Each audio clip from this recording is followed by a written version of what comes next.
Hello everyone, welcome to PK SCRT classes. അപ്പോൾ നമ്മുടെ ഫിസിക്സിൻ്റെ SCRT classes ആണ് നോക്കിക്കൊണ്ടിരുന്നത്. ഇനി നമ്മൾ ശ്രവണ പരിധിയിലോട്ടാണ് വരുന്നത്. അപ്പോൾ നമുക്കറിയാം പലതരത്തിലുള്ള സൗണ്ടുകളുണ്ട്. അപ്പോൾ അതിൻ്റെ ഒരു റേഞ്ച് എന്ത് ചെയ്യും? ആ റേഞ്ചിൽ വ്യത്യാസം കാണാം. അപ്പോൾ എത്ര റേഞ്ചിലുള്ളതാണ് മനുഷ്യർക്ക് കാണാൻ പറ്റുന്നത്, അല്ലെങ്കിൽ എത്ര നായകളുണ്ട് അല്ലേ? നായകൾ, ഡോൾഫിൻ, ബാറ്റ്, വവ്വാല്. അപ്പോൾ അങ്ങനത്തെ കുറച്ച് ക്രീച്ചേഴ്സിന് എന്തില്ല, ചില സൗണ്ടുകൾ അവർക്ക് കേൾക്കാൻ പറ്റാത്തത്, അല്ല നമുക്ക് കേൾക്കാൻ പറ്റാത്തത് അവർക്ക് കേൾക്കാൻ പറ്റും. അപ്പോൾ അത് ഏതൊക്കെയാണെന്നാണ് നോക്കുന്നത് കേട്ടോ. ഇനി മനുഷ്യകർണത്തിന് കേൾക്കാൻ സാധിക്കുന്ന ശബ്ദ തരംഗങ്ങളെ നമ്മൾ ശ്രാവ്യ ശബ്ദങ്ങൾ അല്ലെങ്കിൽ ഓഡിബിൾ സൗണ്ട്സ്, മനുഷ്യർക്ക് കേൾക്കാൻ പറ്റുന്നതിനെ നമ്മൾ എന്ത് പറയും? ശ്രാവ്യ ശബ്ദങ്ങൾ എന്ന് പറയും. എല്ലാ ആവൃത്തിയിലുമുള്ള ശബ്ദം മനുഷ്യന് കേൾക്കാൻ സാധിക്കില്ല. അതാണ് ഞാൻ പറഞ്ഞത്. എല്ലാ ആവൃത്തിയിലുള്ളതും നമുക്ക് കേൾക്കാൻ പറ്റൂല. അതായത് മനുഷ്യന് കേൾക്കാൻ കഴിയുന്ന ശബ്ദത്തിൻ്റെ ആവൃത്തിക്ക് പരിധിയുണ്ട്. ഇത്ര തൊട്ട് ഇത്ര വരെയുള്ള ഹെഡ്സിലുള്ള ഇത്ര തൊട്ട് ഇത്ര വരെയുള്ള കുറഞ്ഞതും കൂടിയതുമായിട്ടുള്ള ആവൃത്തിയുണ്ട്. ഇതിനനുസരിച്ച് നമുക്ക് കേൾക്കാൻ പറ്റത്തുള്ളൂ. സാധാരണ കേൾവിക്ക് വലിയ കുഴപ്പമൊന്നുമില്ലാത്ത കേൾവി ശക്തിയുള്ള ഒരാളെ സംബന്ധിച്ച് കേൾക്കാൻ കഴിയുന്ന ശബ്ദത്തിൻ്റെ കുറഞ്ഞ പരിധി 20 ഹെഡ്സും കൂടിയ പരിധി ഏകദേശം 20,000 ഹെഡ്സും ആയിരിക്കും. 20,000 ഹെഡ്സ് എന്ന് പറഞ്ഞാൽ എത്രയാണ്? 20 കിലോ ഹെഡ്സിന് ഈക്വലാണ് കേട്ടോ. അപ്പോൾ ഓപ്ഷനിൽ അങ്ങനെയും കാണും, 20 ഹെഡ്സ് തൊട്ട് 20 കിലോ ഹെഡ്സ്. അപ്പം നമുക്കൊരു കൺഫ്യൂഷൻ വരും, കിലോ ഹെഡ്സോ? ഈ കിലോ ഹെഡ്സ് നോക്കാത്തവർക്ക് 20,000 മാത്രമേ കിട്ടത്തുള്ളൂ. 20,000 എന്ന് പറഞ്ഞാൽ എത്രയാണ്? 20 കിലോ ഹെഡ്സിന് ഈക്വലാണ്. അപ്പം 20 ഹെഡ്സിനും 20,000 കിലോ ഹെഡ്സിനും ഇടയിലുള്ള ശബ്ദമാണ് ആർക്ക് കേൾക്കാൻ പറ്റുന്നത്? മനുഷ്യർക്ക് കേൾക്കാൻ പറ്റുന്നത്. ഇനിയാണ് ഇൻഫ്രാസോണിക് ശബ്ദങ്ങൾ വരുന്നത്. ഇൻഫ്രാസോണിക് ശബ്ദങ്ങൾ എന്ന് പറയുമ്പോൾ എന്താണ്? 20 ഹെഡ്സിൽ താഴെ ആവൃത്തിയുള്ള ശബ്ദങ്ങളെ നമ്മൾ എന്തെന്ന് പറയും? ഇൻഫ്രാസോണിക് എന്ന് പറയും. 20 ഹെഡ്സിൽ താഴെയുള്ളതിന് ഇൻഫ്രാസോണിക് എന്ന് പറയും. ഭൂകമ്പം ഉണ്ടാകുമ്പോൾ പുറപ്പെടുന്ന തരംഗങ്ങൾ, ഭൂകമ്പങ്ങൾ, എർത്തുക്വേക്സിന് മുന്നേ കുറച്ച് തരംഗങ്ങൾ വരും. അപ്പോൾ ഒരു സൗണ്ട് ഉണ്ടാകും. അപ്പോൾ ആ ഒരു സൗണ്ട് ഒന്നും നമുക്ക് കേൾക്കാൻ പറ്റില്ല. ഇൻഫ്രാസോണിക് സൗണ്ട്സ് കേൾക്കാൻ പറ്റുന്ന കുറച്ച് ക്രീച്ചേഴ്സ് കാണും, അവരൊക്കെ ഇറിറ്റേറ്റഡ് ആവും. അപ്പോൾ അങ്ങനെ 20 ഹെഡ്സിൽ കുറവുള്ളവരെ കേൾക്കാൻ പറ്റും. അപ്പോൾ ഭൂകമ്പം ഉണ്ടാകുമ്പോൾ പുറപ്പെടുവിക്കുന്ന തരംഗങ്ങളുടെ ശബ്ദം എന്താണ്? എന്ത് തരംഗങ്ങളാണ്? ഇൻഫ്രാസോണിക് ശബ്ദ തരംഗങ്ങളാണ്.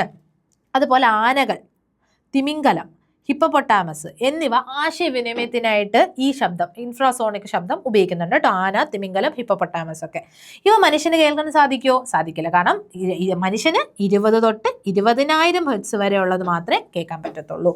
ഇനിയാണ് അൾട്രാസോണിക് ശബ്ദങ്ങൾ.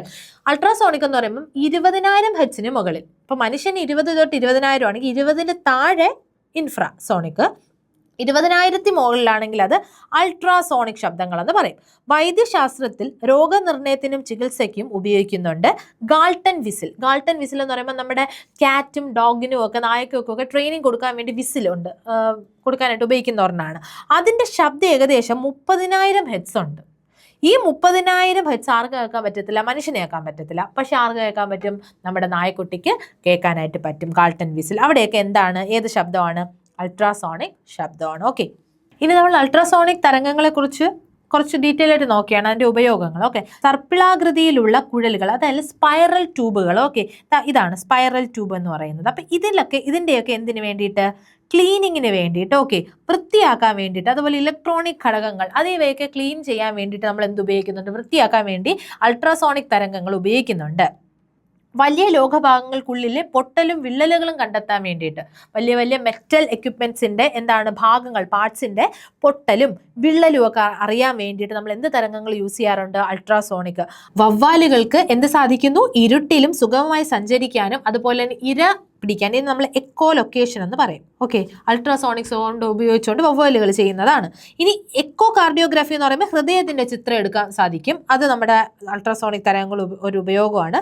അൾട്രാസോണോഗ്രഫി, ഓക്കെ, ഗർഭിണിയായിട്ടുള്ളവർക്കൊക്കെ ഇത് നല്ലോണം അറിയായിരിക്കും. അൾട്രാസോണോഗ്രഫി എന്ന് പറഞ്ഞാൽ വൃക്ക, കരൾ, പിത്തസഞ്ചി, ഗർഭപാത്രം തുടങ്ങിയ ആന്തര അവയവങ്ങളുടെ ചിത്രം എടുക്കാനും, നമ്മളെ ഗർഭപാത്രം നമ്മുടെ സ്കാൻ ചെയ്യാനൊക്കെ നമ്മൾ ഗർഭിണിയായിരിക്കുമ്പോൾ അവയിലെ തകരാറുകൾ കണ്ടെത്താനും അൾട്രാസോണിക് തരംഗങ്ങൾ എന്ത് ചെയ്യുന്നുണ്ട്? ഉപയോഗിക്കുന്നുണ്ട്. അപ്പോൾ അൾട്രാസോണോഗ്രഫി തന്നെ അതിലുണ്ട്.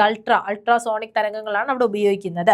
ഇനി ഇമ്പോർട്ടൻ്റ് ആയിട്ടുള്ള ഒരെണ്ണമാണ് സോണാർ എന്ന് പറയുന്നത്. Sound navigation and ranging. നമ്മുടെ കപ്പലുകളിലൊക്കെ ഈ സോണാർ എന്തെയും ഘടിപ്പിച്ചിരിക്കും. എന്തിനു വേണ്ടിയിട്ടാണ്? കടലിൻ്റെ ആഴം അളക്കുന്നതിന്, അവിടുത്തെ കാര്യങ്ങളും ആഴത്തിൽ എന്തൊക്കെയാണ് നടക്കുന്നത് ഈ സൗണ്ടിലൂടെ. ഓക്കെ, ഈ സോണാർ എന്ന് പറയുന്ന ഉപകരണത്തിലൂടെ നമ്മൾ എന്ത് ചെയ്യാൻ പറ്റും? നമുക്കറിയാനായിട്ട് പറ്റും. അവിടെ ആ ഉപകരണത്തിൽ ഏത് തരംഗങ്ങളാണ് യൂസ് ചെയ്യുന്നത്? ഈ ഒരു അൾട്രാസോണിക് ആയിരിക്കും കേട്ടോ. ഇത് വെള്ളമുണ്ട്, കണ്ടോ കപ്പലിൽ സോണാർ വെച്ചിട്ടുണ്ട്, ട്രാൻസ്മിറ്റർ ഉണ്ട്, അൾട്രാസൗണ്ട് പൾസ് ഇതിൽ കൂടെ പോയിട്ട് ഇവിടുന്ന് എന്ത് ചെയ്യും, റിസീവർ ഡിറ്റക്ടർ വഴി ഇത് നമ്മളെ റിഫ്ലക്റ്റഡ് അൾട്രാ പട്ടൺ, ഇത് ഇവിടെ വന്നതിന് ശേഷം ഇത് റിഫ്ലക്ട് ചെയ്ത് പോകുന്നു, ഇത് റിസീവ് ചെയ്യുന്നു, എന്താണ് അവിടെയുള്ള സംഭവങ്ങൾ എന്നൊക്കെ നമുക്ക് ഈ ഒരു ഇൻസ്ട്രുമെന്റ് വെച്ച് അറിയാൻ പറ്റും. അപ്പോൾ ഈ സോണാറിൽ ഉപയോഗിക്കുന്നത് ഏതാണ് അൾട്രാസോണിക് തരംഗങ്ങളാണ് ഉപയോഗിക്കുന്നത്. ഓക്കെ, ഇനി ശ്രവണ പരിധിയിൽ ഇത് നിങ്ങൾ ഈ ഓരോ ഇതൊന്നും ഇങ്ങനെ കാണാതെ പഠിക്കേണ്ട ആവശ്യമില്ല, എന്നാലും ഒന്ന് അറിഞ്ഞിരിക്കുക. നോക്കിക്കേ, ഇതിൽ മുമ്പ് ഇതിൽ നിന്ന് ക്വസ്റ്റ്യൻസ് വന്നിട്ടുണ്ട്. LDC ഏതാന്ന് ഞാൻ ഓർക്കുന്നില്ല, തിരുവനന്തപുരമാണെന്നാണ് എൻ്റെ ഓർമ്മ. അതിൽ ഇത് വന്നിട്ടുണ്ട്. അതായത് ഇപ്പം നായയുടെ കുറഞ്ഞ ആവൃത്തിയും കൂടിയ ആവൃത്തിയും പറഞ്ഞിട്ടുണ്ട്. നമ്മളത് 20,000 അല്ലേ. അതുപോലെ നായയുടേത് 67, 45,000. അപ്പം ഈ 60, 45,000 എന്നൊക്കെ പറയുന്നത് ഏതിലാണ് വരുന്നത്? 47,000 എന്ന് പറഞ്ഞാൽ തന്നെ ഏതാണ്? 47 20 ഹെർട്സിന് മുകളിലാണ്. 20 ഹെർട്സിന് മുകളിലെന്ന് പറയുമ്പോൾ അത് ഏതിൽ വന്നു കഴിഞ്ഞു? അൾട്രാസോണിൽ വന്നു കഴിഞ്ഞു അല്ലേ. അൾട്രാസോണിക് സൗണ്ടിൽ അവിടെ ഏകദേശം വന്നു കഴിഞ്ഞു. ഏകദേശം അല്ല, 20,000 മുകളിലാണല്ലോ. അപ്പോൾ അവിടെ വന്നു കഴിഞ്ഞു. ഇനി പൂച്ച 45, പശു നോക്കിക്കേ 23. ഇതിൽ ഇൻഫ്രാസോണിക് പറ്റുന്ന ഒരെണ്ണം ഉണ്ട്, ആന. ഈ തന്നിരിക്കുന്നതിൽ 20 ഹെർട്സിന് താഴെ അല്ലെങ്കിൽ ഇൻഫ്രാസോണിക് ഇതിൽ വരുന്നതായതെന്നൊക്കെ ചിലപ്പം ചോദിക്കാം. ആന ഭൂകമ്പ തരംഗങ്ങൾ നോക്കിക്കുക, ഇൻഫ്രാസോണിക്. പ്രാവുകളുണ്ട് കേട്ടോ, ഇത് പുതിയ SCERT-യിലുള്ളതാണ്. പ്രാവുകൾക്കും ഈ 20 ഹെർട്സിന് താഴെയുള്ളതാണ്. അതുപോലെ ആനയും ഉണ്ട്, ആന ഇൻഫ്രാസോണിക്കിലുള്ളതാണ് ആന. സ്വർണ്ണ മത്സ്യം 20. കോഴിക്കൊക്കെ നോക്കിക്കുക എത്രയുണ്ടെന്ന്, 125 ഉണ്ട്. 125 ഉണ്ട് കേട്ടോ, കുറഞ്ഞത് തന്നെ 125. പശുവിന് 23, അങ്ങനെ കുറച്ചുണ്ട്. അതിൽ ഈ ആന ഏതൊന്നും നിങ്ങൾ നോക്കി വെച്ചോ, കാരണം എത്രയും നല്ല ചോദിക്കുന്നത് ക്ലാസിഫൈ ചെയ്യാനായിട്ട് ചോദിക്കും. ഇൻഫ്രാസോണിക്, അൾട്രാസോണിക് എന്നുള്ള രീതിയിൽ ഏത് ശബ്ദങ്ങൾ അവർക്ക് കേൾക്കാൻ പറ്റും എന്നുള്ള രീതിയിൽ ചോദിക്കും. അപ്പം ഇത് പ്രാവുകൾ ഇപ്പുറത്താണ് വന്നിരിക്കുന്നത്. നായകൾ കണ്ടോ, നമ്മുടെ 20,000-നും ഇപ്പുറത്താണ്. നിശാശലഭങ്ങൾ, അതുപോലെ ആനയുടെ കൂടിയത് 12,000 അതായത് 20,000-നും താഴെയാണ് കേട്ടോ. ഇൻഫ്രാസോണിക് ആണ് ആനയുടേത്. വവ്വാല് നോക്കിക്കേ, നമ്മൾ നേരത്തെ പഠിച്ചു അൾട്രാസോണിക് ഉപയോഗിച്ചാണ് ഇരയൊക്കെ പിടിക്കുന്നതെന്ന്. അതുകൊണ്ട് അത് പൂച്ചതായതിൻ്റെ അതും ഇതിൻ്റെ ഇടയിലായിട്ട് വരും, പൂച്ച. അപ്പം അതെല്ലാം ഒന്നും പഠിക്കേണ്ട, ഞാൻ ജസ്റ്റ് ആ ആനയുടെ ഇതൊക്കെ നമുക്ക് മറന്നു പോകും. അതുപോലെ പ്രാവും ചോദിച്ചിട്ടുണ്ട്, പ്രാവിൻ്റെതും പഠിച്ചു വയ്ക്കുക. പ്രാവിൻ്റെതും 20,000-ൻ്റെയൊക്കെ ഇൻഫ്രാസോണിക്കിൽ വരുന്ന ഒരു ക്രീച്ചേഴ്സാണ് പ്രാവുകൾ എന്ന് പറയുന്നത് കേട്ടോ. പിന്നെ നായ നമുക്ക് കിട്ടും, ഗാൾട്ടൻ വിസിലിൻ്റെയൊക്കെ കാര്യം ആലോചിച്ചാൽ മതി, അപ്പം കിട്ടും. ആനയുടേതും നോക്കി വയ്ക്കുക, 16 കുറഞ്ഞത്, മറ്റത് 12,000. ഓക്കെ, ഇനി നമ്മുടെ ശബ്ദം സഞ്ചരിക്കാൻ മാധ്യമം ആവശ്യമാണെന്ന് പറഞ്ഞല്ലേ. എന്നാൽ മാധ്യമം ആവശ്യമാണെങ്കിൽ ശബ്ദം ഏറ്റവും കൂടുതൽ ട്രാവൽ ചെയ്യുന്നത് ഏതിലാണ്? അലൂമിനിയത്തിലാണ് കേട്ടോ. അലൂമിനിയത്തിൽ എത്ര? 6420 മീറ്റർ പെർ സെക്കൻഡ്. ശബ്ദവേഗം മീറ്റർ പെർ സെക്കൻഡിലും ഇതിൻ്റെ temperature 20 degree Celsius.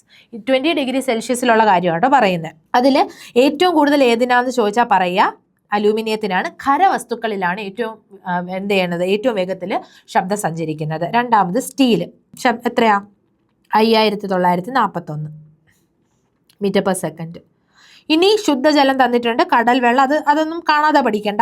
വായുവിൻ്റെ 20 degree സെൽഷ്യസിൻ്റെത് important ആണ്. എത്രയാണ്? 343 മീറ്റർ പെർ സെക്കൻഡ്. ഈ 343 എത്രയാണ്? 20 ഡിഗ്രി സെൽഷ്യസിലാണ് താപനില. 20 ഡിഗ്രി സെൽഷ്യസ് താപനിലയിലാണ് വായു എത്ര?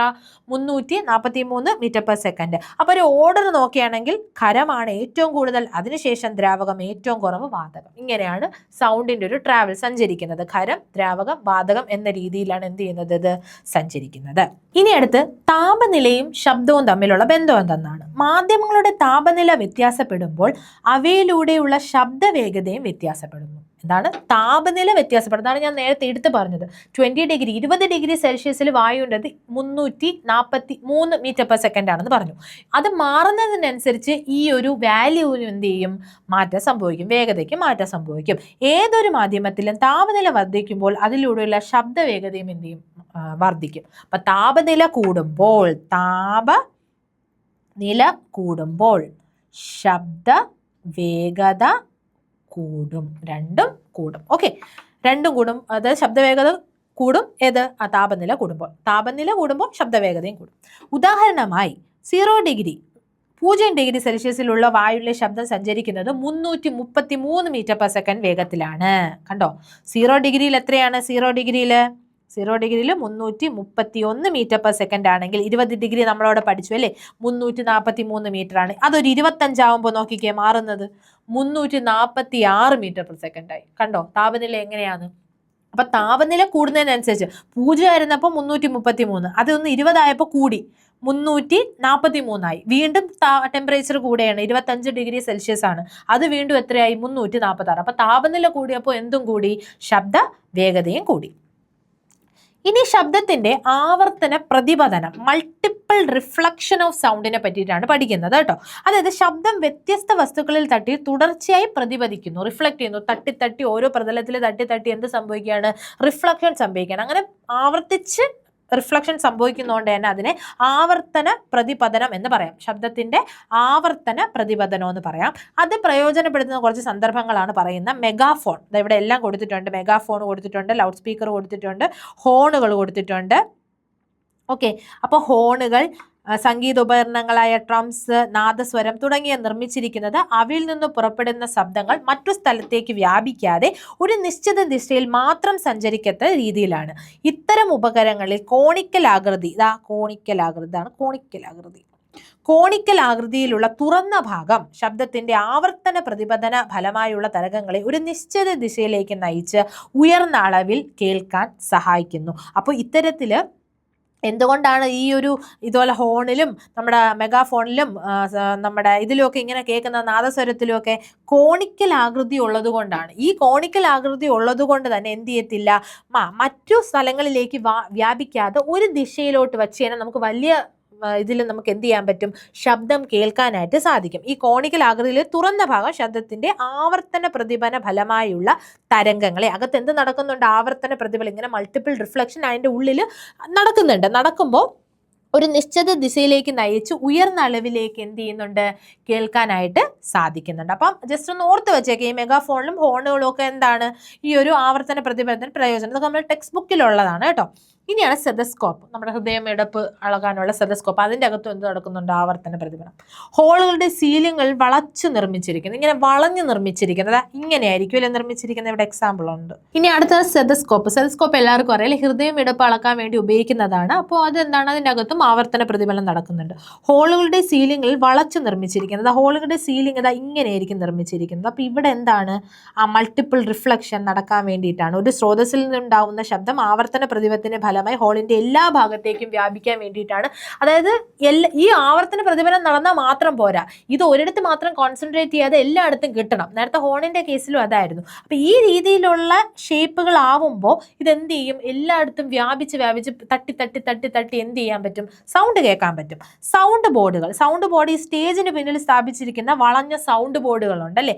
ഇത് ആവർത്തന പ്രതിഫലനത്തിന്റെ ഹോളിന്റെ എല്ലാ ഭാഗത്തും കേൾക്കാൻ, ഒരു ഇതിൽ മാത്രമല്ല, അത് എല്ലാ ഭാഗത്തിലേക്കും കേൾക്കാൻ വേണ്ടിയിട്ടാണ് അത്തരത്തിൽ സൗണ്ട് ബോർഡുകൾ എന്ത് ചെയ്തിരിക്കുന്നത്? വളഞ്ഞ് ഇങ്ങനെ വച്ചിരിക്കുന്നത്. ഇതുപോലെ തന്നെയാണ് ഇങ്ങനെ വളഞ്ഞ് വച്ചിരിക്കുന്നത്.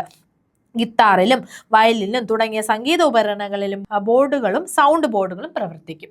നമ്മൾ ഈ പറഞ്ഞ ഗിത്താറ്, വയലിന്, അതിലൊക്കെ എന്തുണ്ട്? ഇതുപോലെ സൗണ്ട് ബോർഡുകളുണ്ട്. അപ്പൊ അതുകൊണ്ടാണ് ആവർത്തന പ്രതിഫലനം നടന്നിട്ടും നമ്മൾ എന്ത് ചെയ്യുന്നത്? തട്ടി തട്ടി പോയിട്ട് എല്ലായിടത്തും വ്യാപിച്ച് കേൾക്കുന്നത് അതുകൊണ്ടാണ് കേട്ടോ. ഈ രീതിയിൽ ഷേപ്പ്, ആ ഒരു ആകൃതിയിൽ അത് വളഞ്ഞിങ്ങനെ ഇരിക്കുന്നതുകൊണ്ടാണ് എന്ത് ചെയ്യുന്നത്? കേൾക്കാൻ പറ്റുന്നത്. ഇനി നോക്കിക്കേണ്ട പെർസിസ്റ്റൻസ് ഓഫ് ഹിയറിംഗ് അല്ലെങ്കിൽ ശ്രവണ സ്ഥിരത. എന്താ അത്? ഒരു ശബ്ദം നമ്മിൽ ഉണ്ടാകുന്ന ശ്രവണാനുഭവം 1/10 സെക്കൻഡ്. എത്ര സെക്കൻഡാ? 1/10 സെക്കൻഡ് സമയത്തേക്ക് നിലനിൽക്കുന്നു. ഇപ്പോൾ ഞാൻ പറയുന്നത് നിങ്ങളുടെ കാതുകളിൽ 1/10 സെക്കൻഡ് വരെ അത് എന്ത് ചെയ്യും? ഇങ്ങനെ കാതിലിങ്ങനെ മുഴങ്ങി നിൽക്കും. ആ ഒരു പ്രത്യേകതയാണ് നമ്മൾ ശ്രവണ സ്ഥിരത എന്ന് പറയുന്നത്. ഈ സമയത്തിനുള്ളിൽ മറ്റൊരു ശബ്ദം ചെവിയിൽ പതിച്ചാൽ അവ ഒരുമിച്ച് കേൾക്കുന്ന പ്രതീതിയാണ് ഉണ്ടാകുന്നത്. ഈ 1/10 സെക്കൻഡ് എന്ന് പറയുന്ന ഇതിനുള്ളിൽ എൻ്റെ ശബ്ദത്തോടൊപ്പം ഇപ്പോൾ വേറൊരു ശബ്ദം കൂടെ നിങ്ങൾ കേൾക്കുകയാണെന്ന് വെച്ചോ. എന്താണ്? അങ്ങനെ കേൾക്കുകയാണെങ്കിൽ അത് ഒരുമിച്ച് കേൾക്കും, അതും കൂടെ കേൾക്കും, ഒരുമിച്ച് കേൾക്കണം. അത്രയും ഇത് നമ്മുടെ കാതിൽ നിൽക്കുക. 1/10 സെക്കൻഡ് വരെയും ഞാൻ പറയണത് നിങ്ങൾക്ക് കേൾക്കും. അതിനിടയ്ക്കാണ് അടുത്ത ആൾ വന്ന് പറയണമെങ്കിൽ അത് നിങ്ങൾ എന്ത് ചെയ്യും? കേൾക്കും. അപ്പോൾ അതാണ് എന്ത്? ശ്രവണ സ്ഥിരത എന്ന് പറയുന്നത്. മനസ്സിലായല്ലോ? ഇനി ഇതുമായിട്ട് ബന്ധപ്പെട്ട് നോക്കിയേ, പ്രതിധ്വനി, എക്കോ. എല്ലാവർക്കും അറിയാം. എക്കോ എന്ന് പറയുമ്പോൾ നമ്മളൊരു കാര്യം ഇങ്ങനെ നമ്മളൊരു ക്ലിഫിലൊക്കെ മുകളിൽ ചെന്നിരുന്ന് നമ്മൾ സംസാരിക്കുമ്പോൾ ആ സൗണ്ട് തന്നെ നമുക്ക് തിരിച്ച് കേൾക്കാൻ പറ്റും. എല്ലാവർക്കും അറിയാം, അതാണ് എക്കോ എന്ന് പറയുന്നത്. പക്ഷെ അതിൽ കുറച്ച് കാര്യങ്ങളുണ്ട്. എന്തൊക്കെയാ? അപ്പോൾ ആദ്യം എന്താണ് എക്കോ? ആദ്യ ശബ്ദം ശ്രവിച്ചതിന് ശേഷം അതേ ശബ്ദം പ്രതിപദിച്ച് വീണ്ടും കേൾക്കുന്നതാണ് പ്രതിധ്വനി.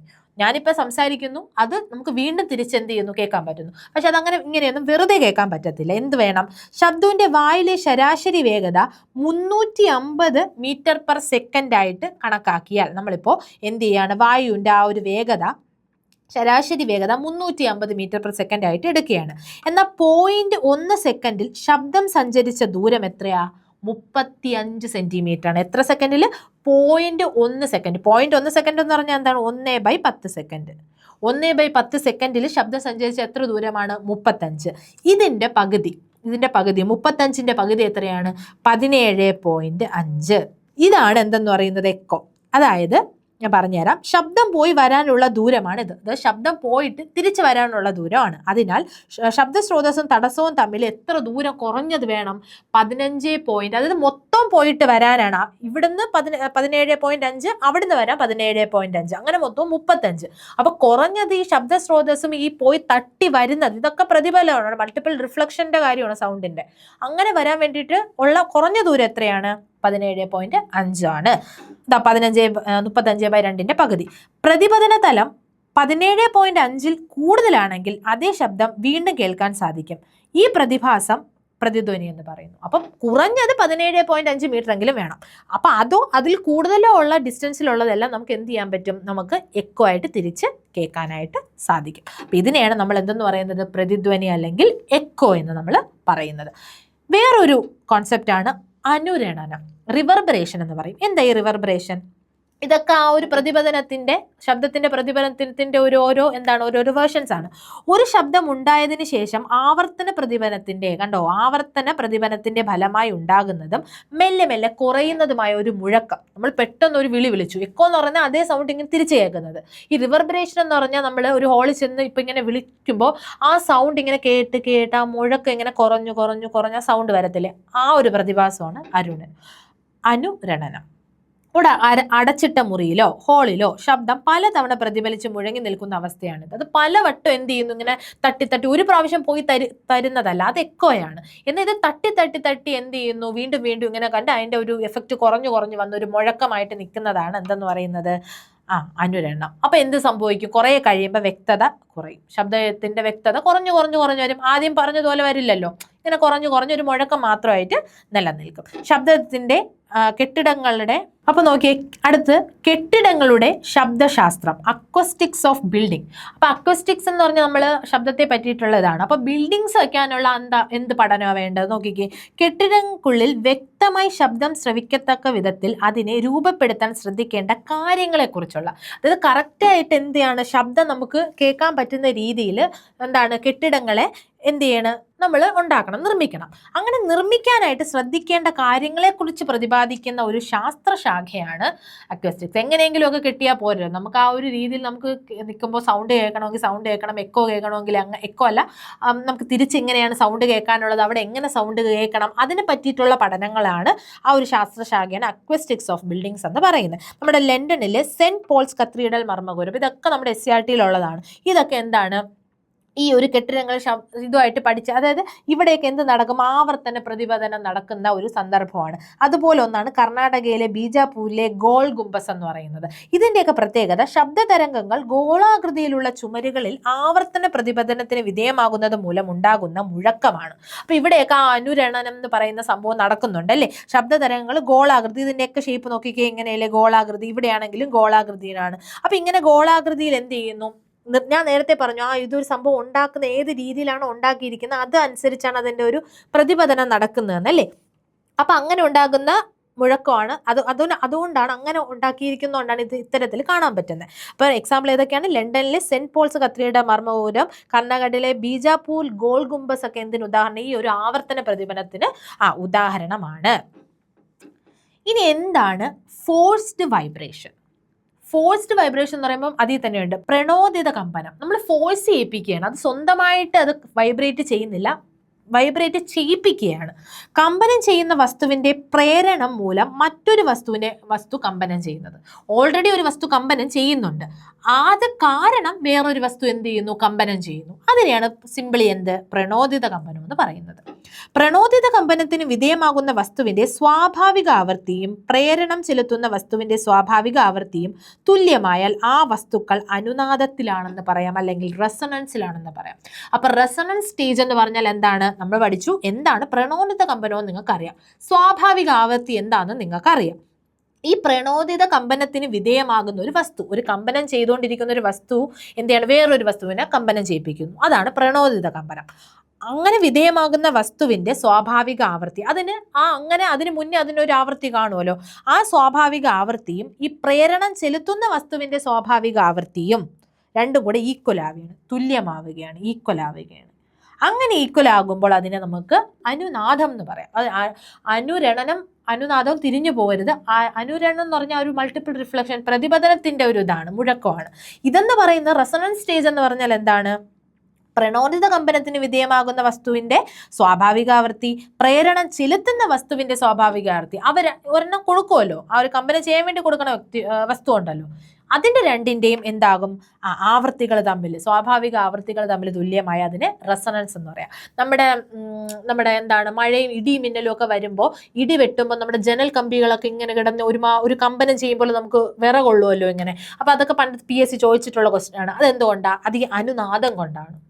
അനുനാദം കൊണ്ട്, അതായത് ആ കമ്പിയിലെ ഇതും നമ്മൾ അവിടുന്ന് വരുന്ന ആ ഒരു മിന്നലിൻ്റെ ആ ഒരു ആവൃത്തിയും, ആ രണ്ട് ഇതും തുല്യമായിട്ട് വരുമ്പോഴാണ് അത്തരത്തിലൊരു കമ്പനം ഉണ്ടാകുന്നത്. അനുനാദത്തിന് വിധേയമാകുന്ന വസ്തു പരമാവധി ആയതിയിലായിരിക്കും കമ്പനം ചെയ്യുന്നത്. ആയതി എന്ന് പറയുമ്പോൾ എന്താണ്, ആംപ്ലിറ്റ്യൂഡ് അല്ലേ. ഈ റെസൊണൻസ് സ്റ്റേജിലായി കഴിഞ്ഞാൽ അതിൻ്റെ മാക്സിമം ആംപ്ലിറ്റ്യൂഡിലായിരിക്കും, ആയതിയിലായിരിക്കും അത് എന്ത് ചെയ്യുക, കമ്പനം ചെയ്യുക. ആയതിയൊക്കെ നമ്മൾ എന്താണെന്നുള്ളത് പഠിച്ചതാണ്. ഈ പ്രണോദിത കമ്പനവും അനുനാദവും പ്രയോജനപ്പെടുത്തിയ കുറച്ച് സന്ദർഭങ്ങൾ നോക്കാം. ഞാൻ നേരത്തെ പറഞ്ഞ ആ ഒരു ജനൽ കമ്പികളുടെ കാര്യമുണ്ട്. ഇത് അല്ലാതെ നമ്മൾ ആപ്ലിക്കേഷനിലോട്ട് വരുമ്പോൾ MRI സ്കാനിങ്ങിൽ ഇത്തരത്തിലാണ് ഈ ഒരു ഫോഴ്സ്ഡ് വൈബ്രേഷനും റെസൊണൻസും തമ്മിൽ പ്രയോജനപ്പെടുത്തിയിട്ടുള്ള ഒരു സന്ദർഭമാണ് ഈ MRI സ്കാനിങ്ങിൽ നടക്കുന്നത്. റേഡിയോ ട്യൂണിങ്ങിലും അത് തന്നെയാണ്. റേഡിയോ ട്യൂണിങ്, ഗിത്താർ, വയലിൻ, വീണ, ഹാർമോണിയം, മൃദംഗം തുടങ്ങിയ സംഗീതോപകരണങ്ങളിലും ഇത് പ്രയോജനപ്പെടുത്തിയിട്ടുള്ള സന്ദർഭമാണ്. സ്റ്റെതസ്കോപ്പിലും ഈ റെസൊണൻസ് സ്റ്റേജിൽ എത്തുക എന്നുള്ളൊരു സംഭവമുണ്ട് കേട്ടോ. പിന്നെ മെഗാഫോൺ, നമ്മൾ നേരത്തെ പറഞ്ഞ ഹോൺ, സംഗീതോപകരണം, ഡ്രംസ്, നാഗസ്വരം തുടങ്ങിയ ഉപകരണങ്ങളെല്ലാം എന്താണ്, ഈ ഒരു പ്രണോദിത കമ്പനവും അനുനാദവും പ്രയോജനപ്പെടുത്തിയിട്ടുള്ള, അതായത് കമ്പനിപ്പിക്കുകയാണ്. നമ്മൾ ആ ഒരു കമ്പനം ഫോഴ്സ് ചെയ്തതും അതും റെസൊണൻസ് എന്ന് പറയുന്ന സംഭവം കൂടെ പ്രയോജനപ്പെടുത്തിയിട്ടാണ് ഇതിലൊക്കെ എന്ത് ചെയ്യുന്നത്, ആപ്ലിക്കേഷൻസ് വരുന്നത് കേട്ടോ. അപ്പം ഇത്രയൊക്കെ നമ്മുടെ ടെക്സ്റ്റ് ബുക്കിലുള്ളതാണ്, അതുകൊണ്ട് അത് ഇമ്പോർട്ടൻ്റ് ആണ്, നോക്കി വയ്ക്കുക. MRI സ്കാനിങ്, റേഡിയോ ട്യൂണിങ്, പിന്നെ സംഗീതോപകരണം, സ്റ്റെതസ്കോപ്പ്, മെഗാഫോൺ, ഹോൺ, സംഗീതോപകരണങ്ങളല്ല, നാഗസ്വരമൊക്കെ അത് എന്താണ്, ഇതിൽ വരുന്നതാണ്. ഓക്കെ, അപ്പോൾ നമ്മൾ റെഫറൻസ് ആയിട്ട് എടുത്തിരിക്കുന്ന ഓൾഡ് SCERTയിലെ ചാപ്റ്റർ 8 ചാപ്റ്റർ 19 ശബ്ദമുണ്ട്. പുതിയ SCERTയിൽ നമ്മുടെ 10ാം ക്ലാസ്സിൻ്റെ പാർട്ട് 1 ശബ്ദ തരംഗങ്ങൾ, അതിലെല്ലാം കുറച്ചും കൂടെ ഡീറ്റെയിൽ ആയിട്ട് എല്ലാം ഉണ്ട് കേട്ടോ. അതിലുള്ളതാണ് ഞാൻ ഉൾപ്പെടുത്തിയിരിക്കുന്നത് കേട്ടോ. അപ്പോൾ ശബ്ദം എന്ന് പറയുന്ന ടോപ്പിക് ഇത്രയേ ഉള്ളൂ, നിങ്ങൾക്ക് മനസ്സിലായെന്നാണ് എൻ്റെ വിശ്വാസം. ഓക്കെ, അപ്പോൾ thank you so much. Next ക്ലാസ്സിൽ കാണാം.